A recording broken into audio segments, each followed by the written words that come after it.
Have you ever thought about how amazing it would be to travel to the future?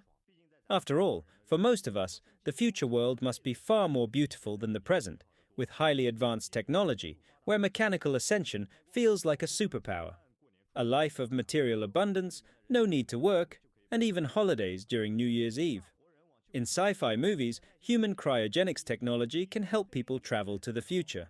A person lies in a cryogenic capsule, with their metabolism slowed to a minimum, closes their eyes, and when they open them, it seems like no time has passed. 2.5 years later, they haven't aged and haven't even noticed the time passing. Isn't this traveling to the future? Just think about it. Sleep for 2 more minutes and travel 2 hours into the future. That would be amazing. Now, if that were truly possible, there would still be a major issue. Imagine waking up after decades of cryogenics and finding your son older than you. How would you feel? From now on, you'd have to call him brother, and he'd have to call you dad. Additionally, once you enter cryogenic sleep, the future could become unpredictable. Maybe your wife says, "Sleep peacefully, I'll take care of everything for you." But in reality, as soon as you're gone, someone might start using your Wi-Fi. This is what "people move on when you're not around" means. Once you're in cryogenics, with no money, who cares about you? We work for the rich because of money. And if you don't have money, check if there's something missing from the streetlight. If you sleep for many years, your muscles would likely atrophy, just like astronauts after months in space. If you slept for decades or centuries, what would happen to your muscles? I don't even want to imagine. By comparison, Stephen Hawking would seem super agile. Moreover, waking up in a world hundreds of years ahead might not be that simple. The human brain processes information gradually. If you were isolated for hundreds of years and returned, your brain might not be able to handle the flood of information. It's like driving. You start in first gear, but suddenly try to drive in fifth gear.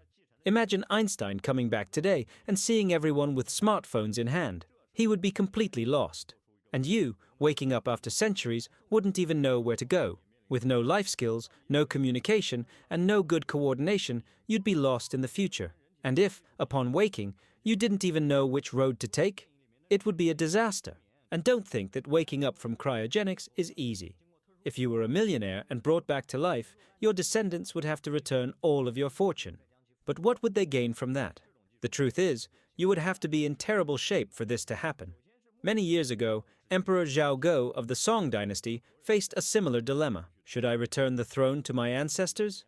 The answer wasn't simple. In real life, the technology of human cryogenics is more like cryopreservation after death. When a person dies, their body is processed and frozen in liquid nitrogen, hoping that technology will eventually advance enough to bring the person back to life. But this is not what we see in the movies. The issue is that, legally, you can't freeze a living person. If you freeze someone while they are still alive, it's illegal. And furthermore, no one knows if a person could be revived after being thawed. For now, this technology only works for corpses, but many rich people choose to freeze themselves after death, hoping that science will advance and they can be brought back to life. For millionaires, the worst tragedy would be dying without spending all their money. Although this technology isn't very reliable right now, who knows? In 50 years, things might improve. Scientific progress is gradual, but over time, it might lead to big changes. Just like my channel, in the beginning, I didn't have many followers, but with hard work and perseverance, progress will come with time.